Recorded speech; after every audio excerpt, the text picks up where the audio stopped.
You mean you're not distinguished? Good morning, good afternoon, everybody. Where am I? I'm Doug Letterman, editor and co-founder of Inside Higher Ed, which is the nation's best source of news and information about higher education. I really appreciate you all being here today. This is sort of the main higher ed panel of the day. The United States asks a very lot of our network of colleges and universities, our very diverse network, and it's the largest network, such network in the world. The institutions are expected to, among other things, prepare and retrain the U.S. workforce, be a springboard to the middle class, fuel local and regional economies, drive research and innovation, and help produce an informed, engaged citizenry. That's in addition to what has long been a fundamental sort of byproduct of helping a whole generations of young people transition to adulthood. And the network's success in fulfilling that set of obligations has long been taken for granted, and American higher education has long been the envy of the world, and to a large extent it remains so. But here at home, increasing questions are being asked by politicians, pundits, and the public about the continued ability of our higher education ecosystem to meet the needs, these various needs.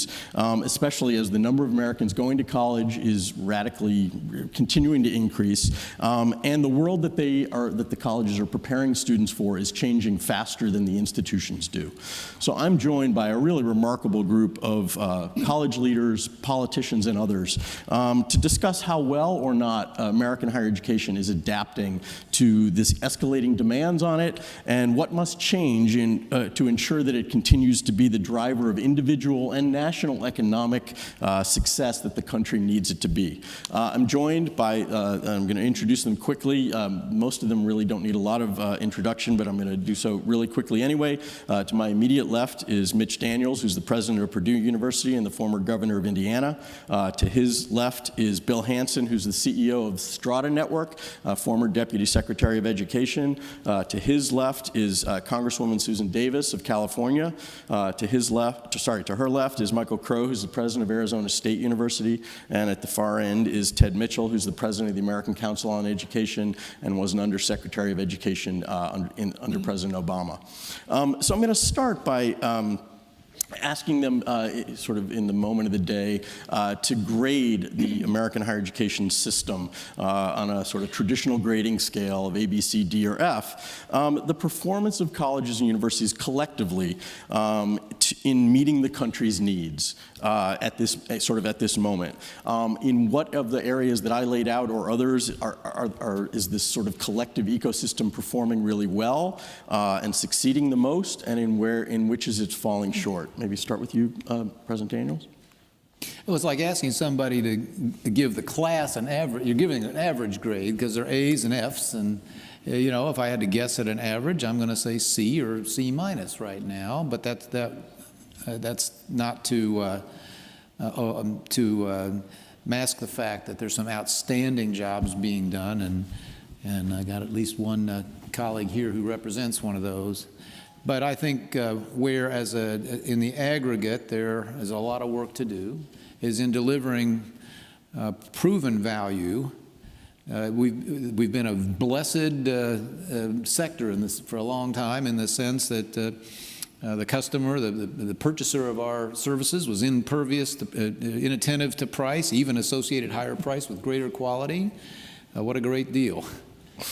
You raise your price and you don't lose customers, you may even gain some. That's all over. And now, as in every other area in which people apportion their resources, they're looking to make certain that they're getting value out for the dollar in. So that's one. I think we've also got some work to do. I looked back at the Nation at Risk report, which I do once in a while, and often conclude that we haven't made the progress one might have hoped for those many years ago. Well, there's a very strong reference to the building of a common culture as a responsibility of higher education, promoting producing people who will be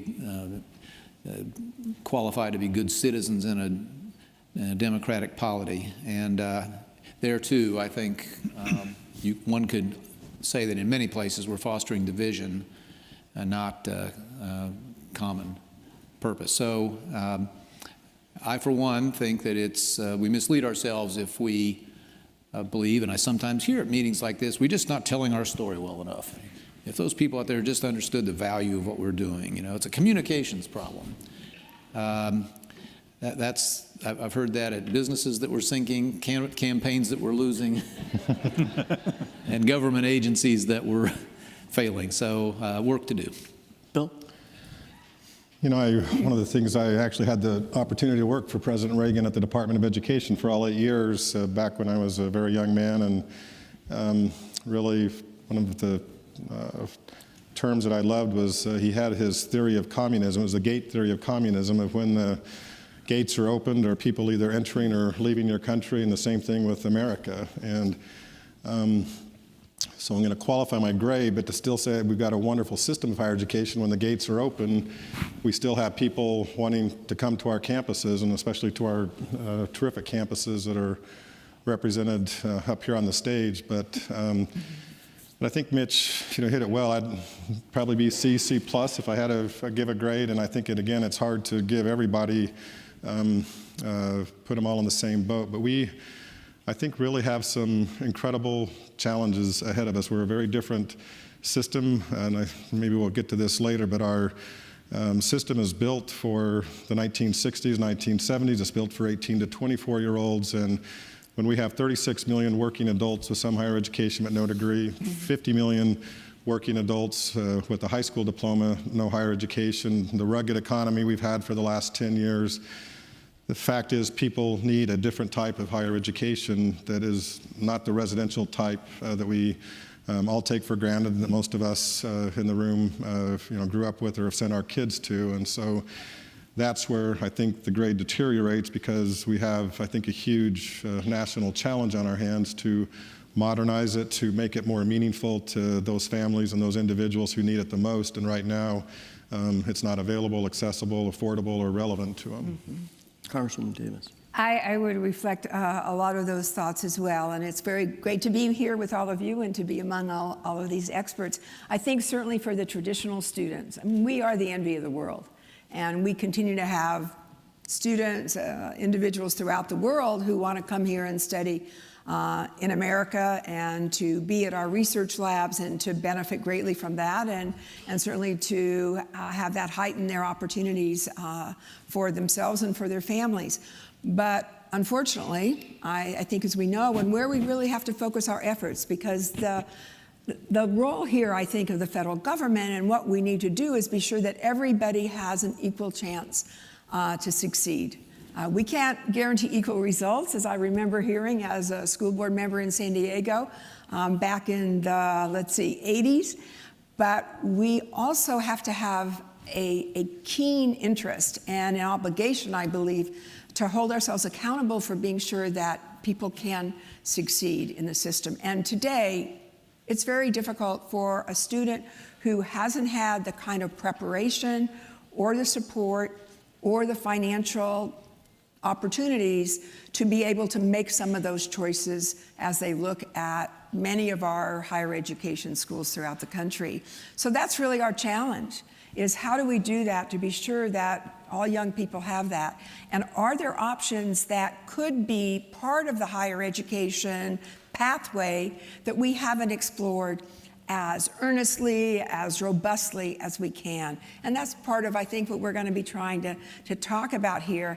And there are issues that crop up from time to time. I think there's one, interestingly enough, that those in higher ed can address. But are we, through an early admission system for colleges, perhaps making it harder for young people who need to put together financial packages, who perhaps haven't had others really supporting him or her to know even how to do that, how to negotiate a system? And so we have to think about all of our practices. What can we do a better job to ensure that young people have far more opportunities, and that they're certainly not cut out of a system that we know if they had that opportunity to participate in, they would shine? I think what I would say is 3 grades. So the first grade, 1940 to 1970, that's when the 2 great American innovations came to be. The American Research University came of age during World War II and then began to really take off in that time frame, and the community colleges began to become created in the 50s and the 60s. And if you look back at sort of where we were in that 1940 to 1970 era, I'll pick UCLA, where I have a daughter as a freshman, because she won't go to ASU. The tuition during that time frame to attend the University of California was 0, and the admission requirements were a B average with a B in 15 critical courses. That's an A. That's a university system that's working, and a community college system and private colleges. We didn't have so much a notion of elitist separation. We didn't have this obsession with selectivity. The world was different then. We weren't as socially evolved as we are now. The globe was a lot different. The global economy was a lot different, but I give us an A. 1970 to 2000, the next 30-year time frame, the American economy became a little bit less competitive than it had been in the previous 30 years. The auto industry began to fall back, wasn't innovating at quite the same rate. A whole lot of things that were happening, and I'm not just picking on industrial outcomes. We started charging more tuition. Faculty started teaching less and less and less. The model began to change. Elitism began to drive forward, and I would give us an overall aggregate grade of a B. Since 2000, which has been manifestly a transformative moment in human history because of the internet and computational technology, and then what's going to be happening if I look at the next 30 years, we're 18 years into the period 2000 to 2030. We're hovering around a C- right now, and we're struggling to keep up with a C-. We've got an unbelievably non-adaptive system to the way that the world is presently operating, to the demand for education. It's going to be lifelong. It's going to be ubiquitous. It's going to be everyone needing to be educated. Colleges are going to need to educate across the entire spectrum of the society, on campus and off campus, over a lifetime. And we're just not prepared to do that. So we're struggling at a C- right now. I'm going to go with 3 grades as well, but I'm going to do it slightly differently than Michael.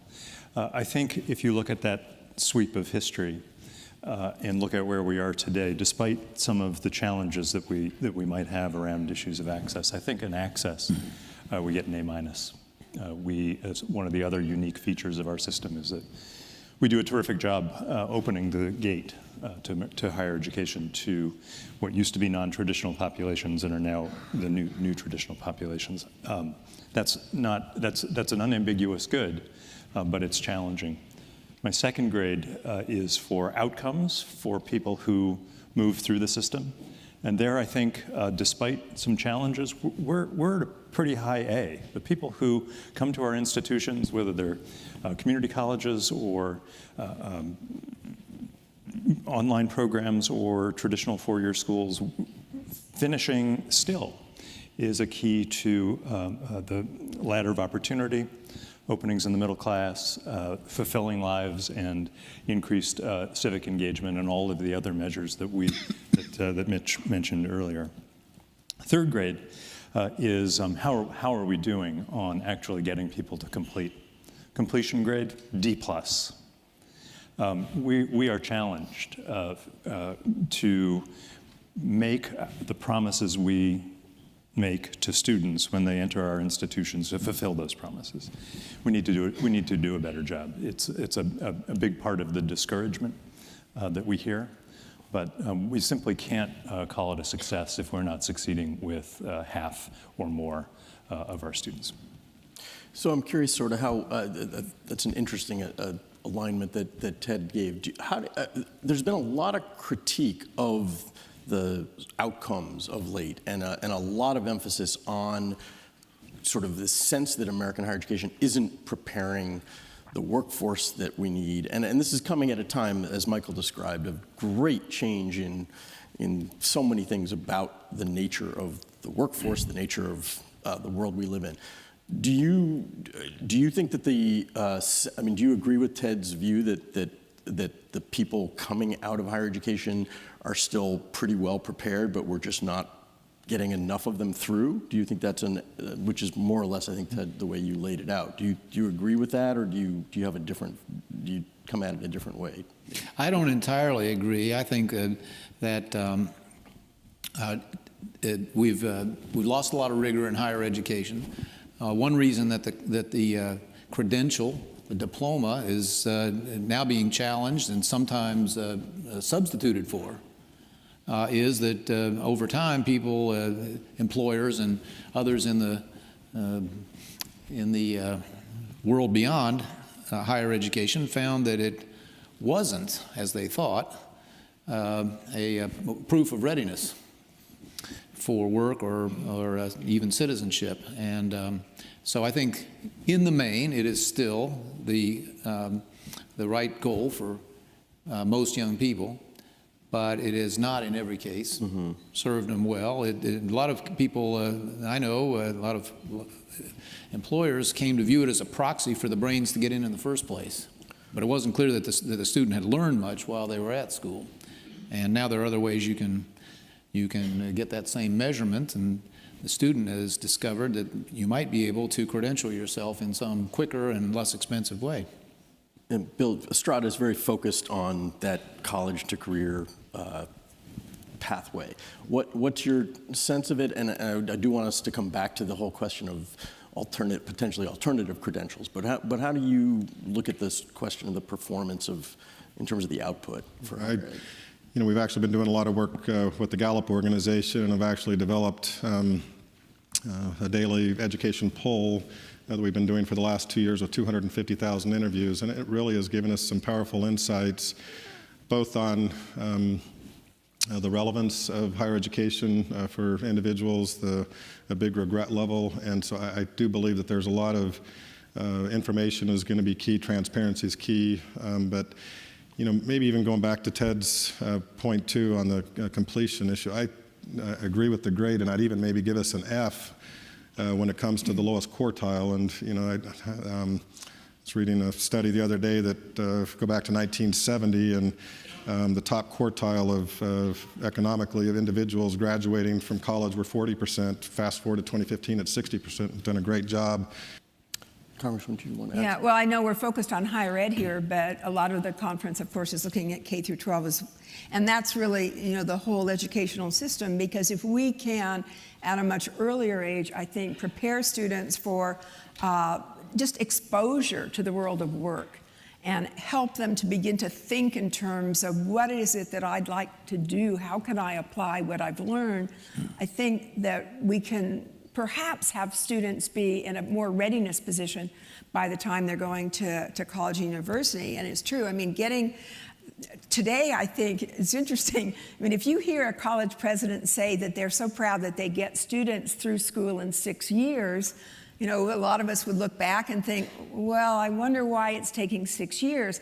That doesn't mean that the student is not doing as well, but the student may have many other obligations, family obligations, work obligations, keeping another family, eating with a roof over their head. There are a lot of things that I think students probably didn't face when we think in terms of really traditional students years ago. And so we really have to face that, and I think that we need to listen to our colleges and universities in terms of what is it that they see of incoming students that perhaps we could begin to have that exposure a lot earlier, and we can talk more about some of those ways that we can do that so that a young person's thinking about higher education doesn't necessarily just mean universities and colleges. Everything that we learn is higher education, and particularly when we think about our military and what people are learning in the services and how that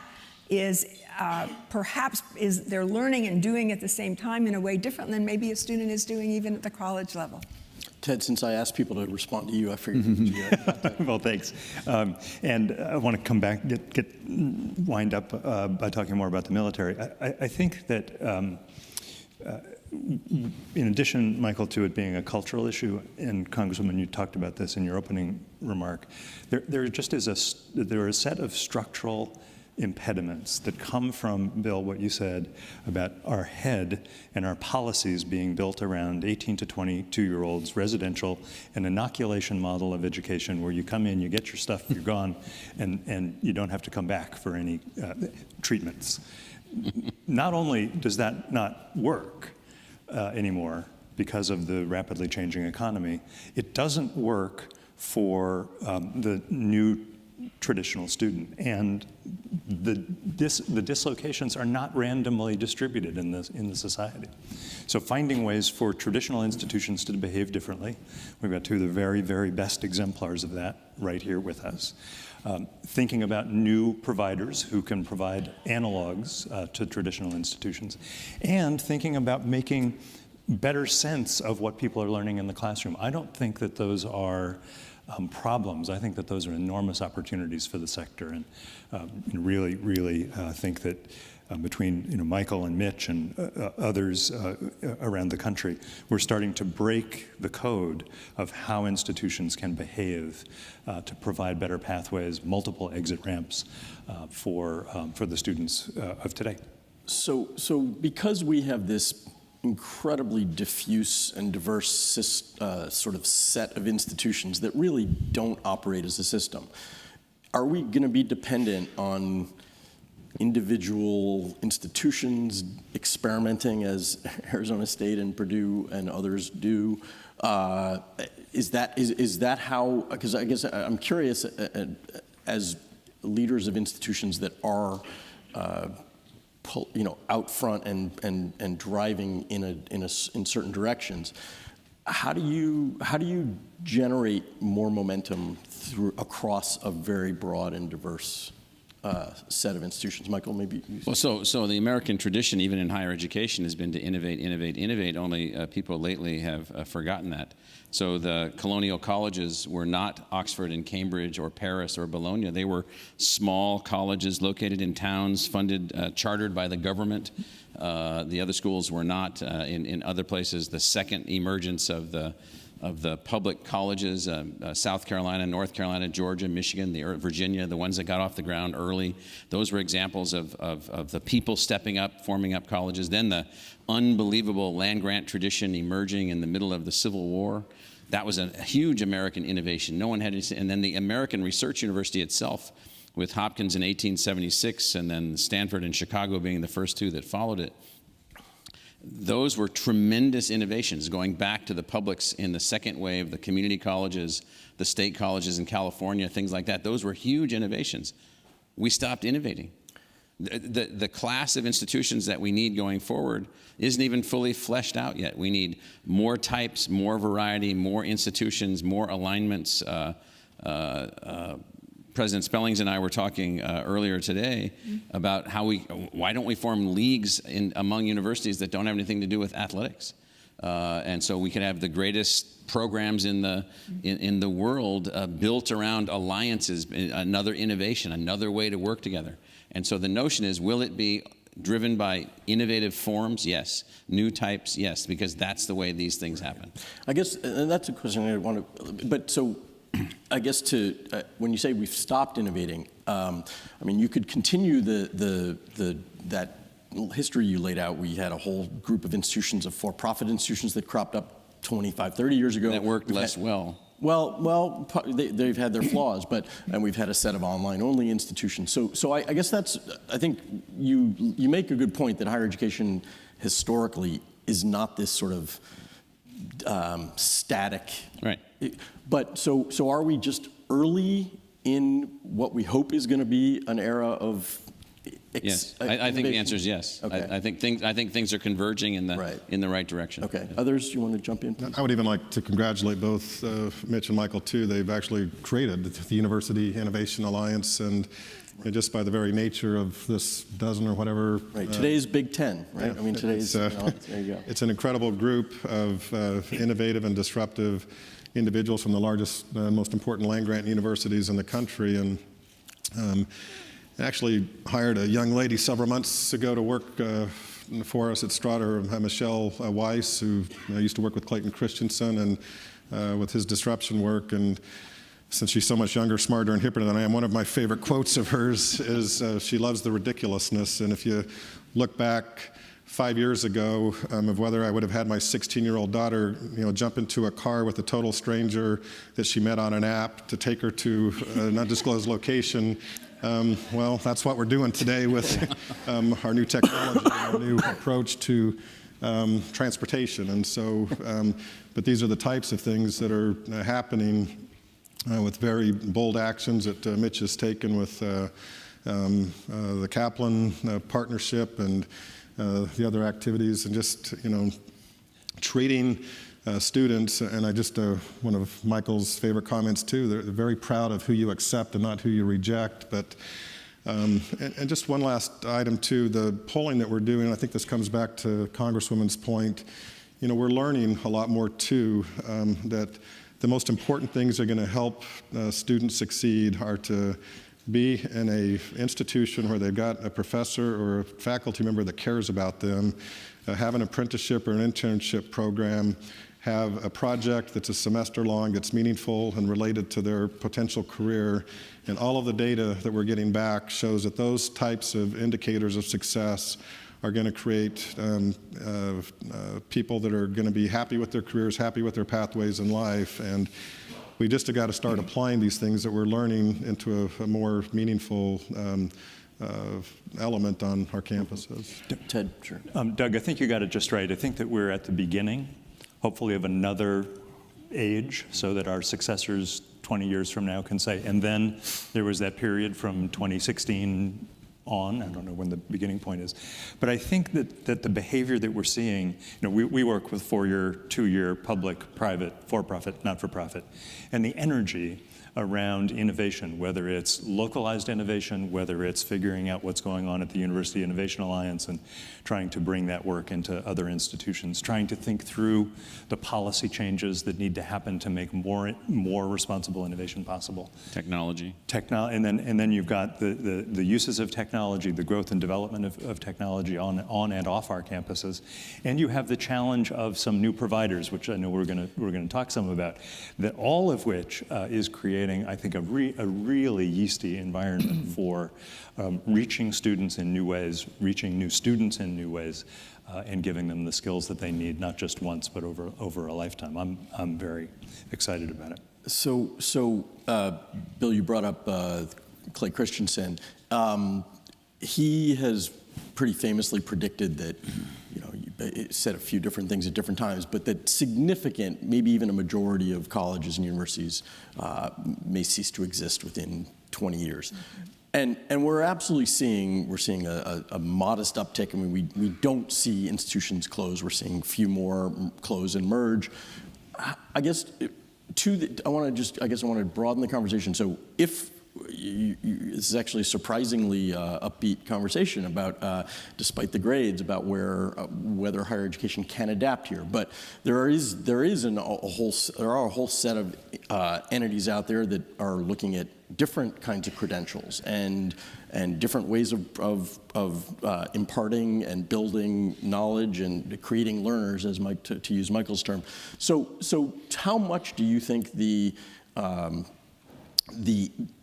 overall set of functions that higher education has historically served can be fulfilled by non-traditional institutions, and how much are those other things mostly going to push traditional higher education to change and do better? How do you view that mix? Do you think we're going to see the kind of destruction and disappearance of traditional degrees and credentials and perhaps institutions, or is it going to be something this side of that? Mitch, do you have thoughts on that? Well, the history of what we now call disruption in various sectors, I don't call us a business, but we are a sector. It says, and Christensen and other scholars in this area will tell you that it is very, very difficult for the incumbent, business or industry, to make change fast enough to fend off either a technological or a business model innovation. what they've done for so long. I mean, when I look at higher education, it is a sitting duck for the same sort of a cataclysm that happened to, pick your example, newspapers, record stores, a host of industries which have been, as they say, disintermediated. And by the way, there's no enterprise more easily disintermediated than an information transmission business, and in a way that's what we are. So I think there's a race on. I think there's a lot of inertia and tradition and cultural support for what we do on our side. And so I think it'll buy us time. But I do think there's going to be a shakeout because I can't find a factor that's working for the long-run expansion of our sector. Starting, we're not making any more 18-year-olds, unfortunately, and there are value propositions being offered that are increasingly attractive, I think, to younger people now. One thing that's come up here a time or two that I do believe is a part of a brighter future is the opportunity we have not been seizing, or the need we have not been meeting with adult workers, adult learners, those that astonishingly large number of people who started and didn't finish. And that's as far as I'm concerned, that's an obligation that we have been too many of us have ignored. And it's certainly a huge opportunity if we want to remain very viable and not become, as some wise guy said, the debutante cotillions of the 21st century. Mm-hmm. Congresswoman, did you want to jump in here? Or do you have... Well, I think that what's really important, and we're all sitting up here and we're talking about students, and it's been a while since I've been one, but I do think, it really is critical to listen to them. And to what is it that they are seeking, and what would make a difference for them. One of the issues that we also have always is this is it's a kitchen table discussion. Going to college is a big deal. And we are very focused now, as I think we should be, or students who are their first time to go to college. And we applaud that. We're very excited about that. And I think schools go out of their way to be sure that they have a certain percentage of young people who are the first to go to college. What also is important is finding some of these other pathways that are also prestigious. And so that's why I think I don't know that we have to feel as if we're going to lose the college, university going students, but if we can begin in this country to develop another parallel way of going to school. So you're going to school, you're also going back, you're taking an apprenticeship, you're doing a certification program, you're getting excited about that, you love the lab you worked in, you want to go back and do more in the sciences. I think that kind of fluidity, if you want to call it, is something that we need to figure out a way to support. And I would love to know how the federal government can play a better role in doing that so that we can incentivize the right things. I don't think you want to incentivize private businesses, for example, who maybe are in it for the dollar, but not as much interested in how is that changing our economy? How is it making sure that those jobs are going to be available?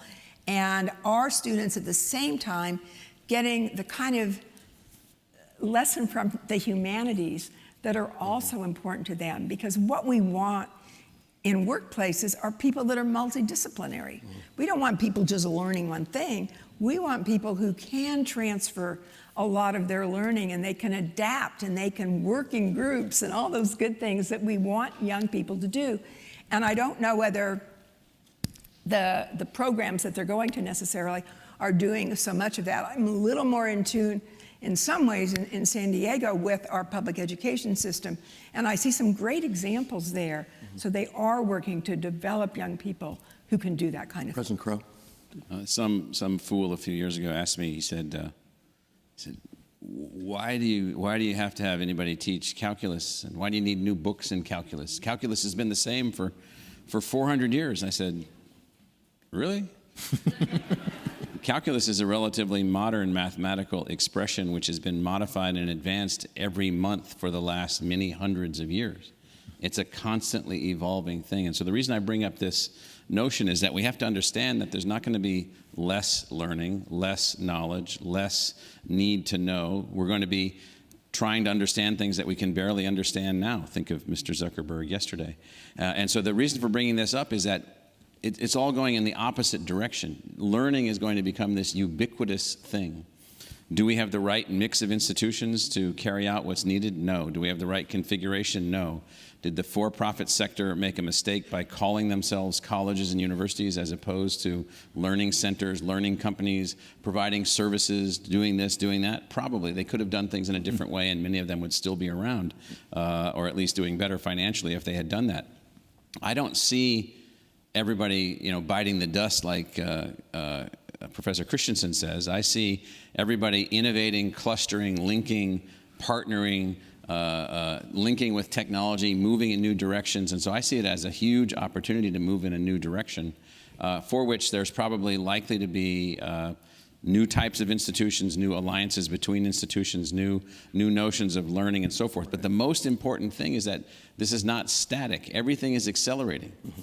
Even calculus is accelerating. Mm-hmm. It seems like in this venue and in the city, we should talk a little bit about the federal role. Congressman, you brought it up. What should federal policy, what should the federal government's role in higher education be in this era of a very different set of learners, a very different set of technologies and other ways that can change? And we've got several people who've been in that business, one now and a couple in the past. Maybe Ted, you want to take a first shot at that? Sure. I think that the federal government is at its best in this role when it is, as it does now through Pell Grants and student loans, providing resources to individuals to make choices about where they can best find the learning experience that they need. And so I would start there and say that that's I would hope that would continue to be a non-negotiable as we work our way through policies. Second is I think on the other side, the federal government needs to and also is at its best when it's helping to create protections against the behavior of predatory institutions that just aren't doing a good enough job. That's primarily a civil rights function, but it is also a consumer protection function. And after that, I think we haven't talked a lot about research yet today, but one of the pieces of utter brilliance of the system is the research enterprise and having a robust funding source for the core scientific research, social science research, arts and humanities research that is not just the solution to the next 20-year problem, that's the next 100-year problem. And if we don't do that, I think we've got a long-term problem. So, but just in general, is that it sounds like what you just said was largely the same functions that have historically been there? Is that I want to sort of... So I would dial up and I would dial back. Sure. So okay. I would dial up the research support and the support for students and families, mm-hmm. and I would dial back some of in the name of protection, some of the regulations that are burdensome to institutions and that actually stand in the way of the kind of innovation that we're talking about. Mm-hmm. A hardy perennial in the University Innovation Alliance is those pieces of federal policy or state policy that they've got to do workarounds to be able to provide. Bill, you wanted to jump in and then... Yeah, I really believe, though, that there's still a lot of incredible modernization that has to happen. The federal government plays a huge role of $180 billion a year into the $500 billion infrastructure in higher education on an annual basis. And so there are sticks, there's carrots, there's...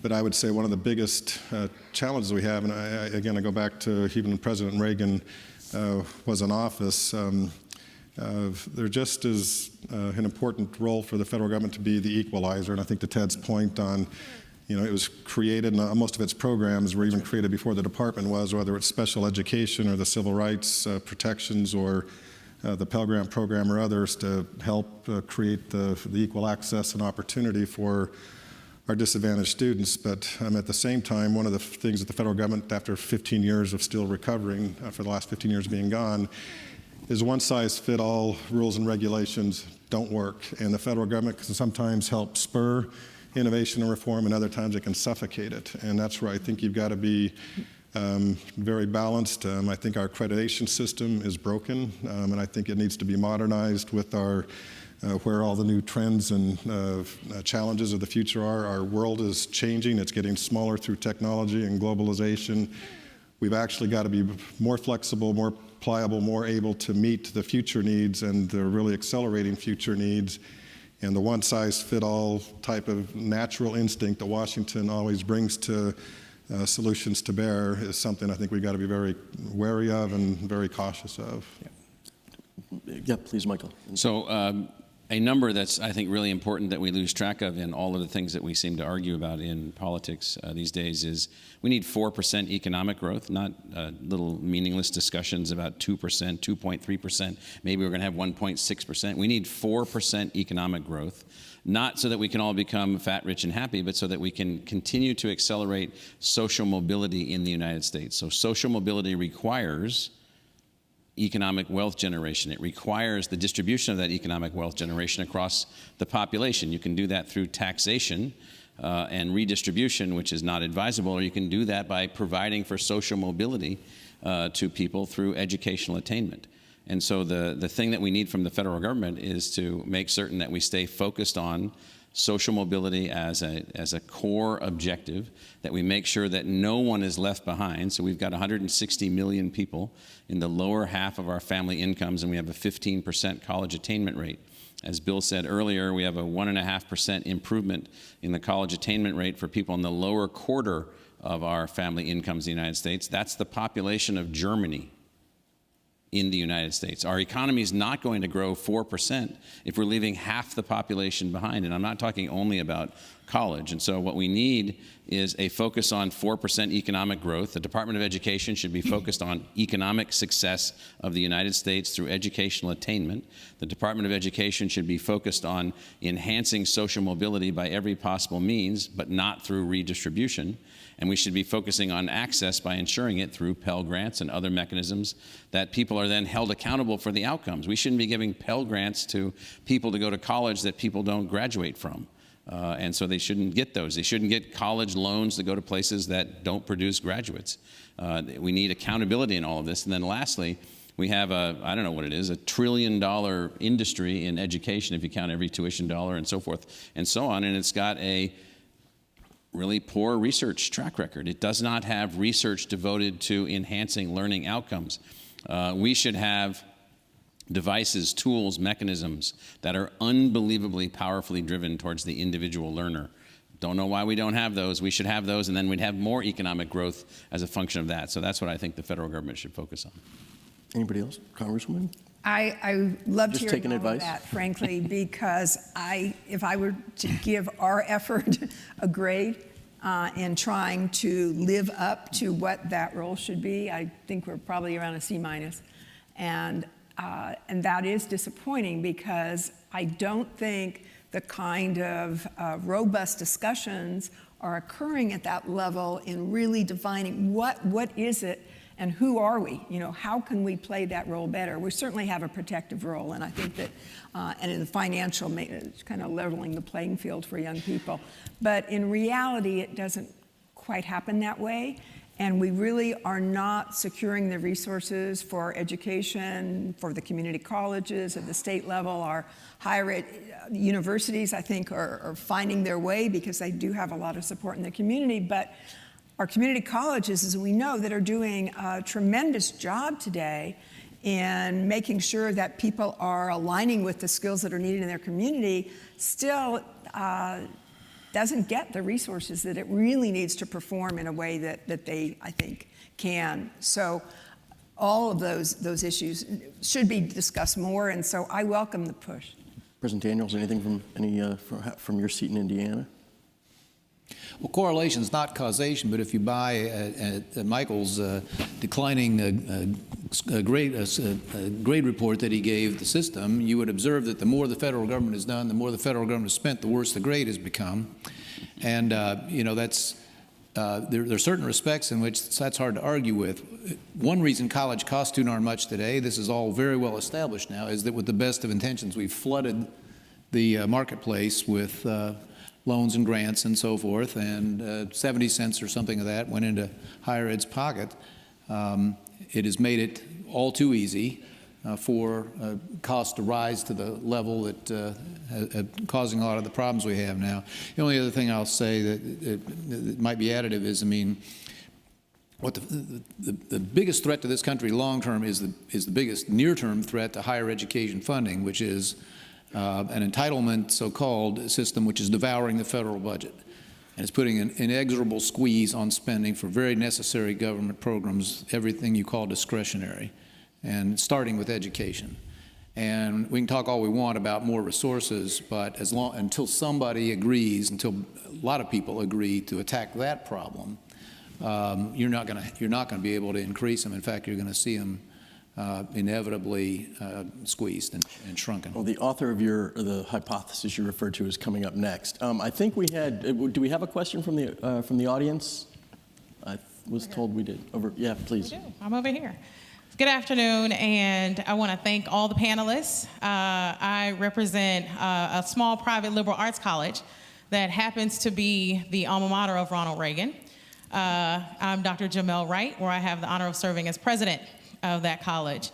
And so I appreciate oftentimes, and all of you all will understand this given your respective roles, we focus a lot on the what and the why, but not enough on the how.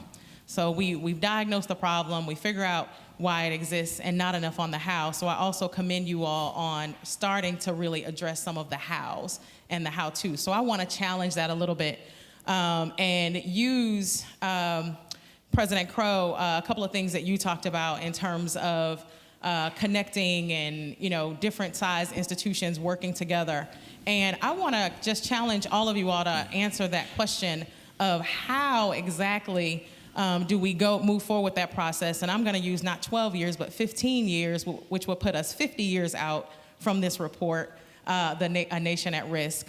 In 15 years, over the next 15 years, how exactly do we address some of these major issues, as complex as they are, including the broken system as it pertains to student loans and Pell Grants, including the increasing divide when you look at students who are in need, who are unable to, who are first-generation college students. We have about 2/3 of our students are first generation who are unable to understand and navigate the system as complex as it is. So how do we do some of these things, and how do we, as respective different types of institutions, leverage our strengths to really see the type of success that we need over the next, I'm going to say 15 years. So I'll add another 3, President Crow, if you don't mind, which I think we're going to need all the time we can get. So. Yeah, and we have about 3 minutes to answer all that. So go ahead, President Crow. Well, first shot. I'll give you a short. I'll try to give you a short answer. So I got sick of listening to people, and we got sick of listening to people that saying that every kid couldn't graduate from high school. What do you mean every kid can't graduate from high school? So then they said, well, you guys graduate kids from college, so why don't you shut up? Said, okay, well, we'll start some charter schools. So we did, 3 of them. We have thousands of students. We have 100% high school graduation rate. The point is not, and these are normal public, stand in the door, get in the line, come to the school. Every family income, every background. So the first year that we could produce high school graduates, we had a 98% college or high school graduation rate. Well, I said, that's really good, but that's a failure. The team has failed. We don't have 100% high school graduation. So the point is not so much the details of the high school graduation rate at the charter schools that ASU is running in Central Phoenix or in other parts of Arizona, and we're expanding this. It's that the notion is that you set expectations. It doesn't make any difference what size anything is. It doesn't make any difference what size the college is, what size the elementary school is, what size the high school is. It makes no difference. It's that we're not setting the goals at the right level.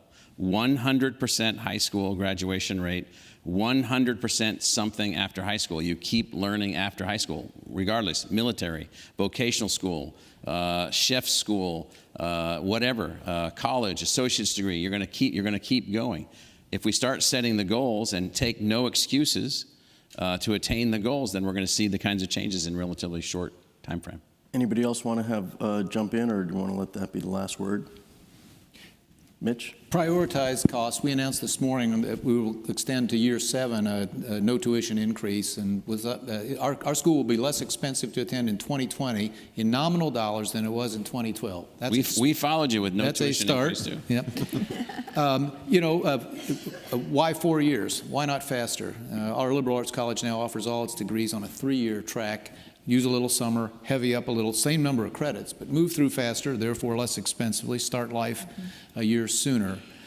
Reach out to students in new and different ways. As of 10 days ago, we're twice as big as we were because we acquired an online university and will now serve, starting with 30,000, I hope one day many more, a multiple of that. Average student, 33 years old, woman, probably more likely minority than not, working with a family.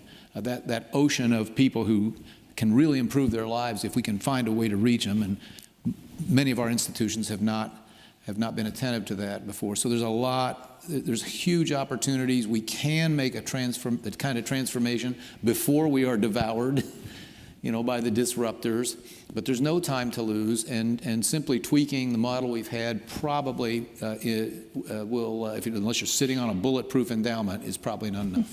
We're going to have to let that be the last word. I want to thank Mitch Daniels, Bill Hanson, Susan Davis, Michael Crow, and Ted Mitchell. Thanks to all of you.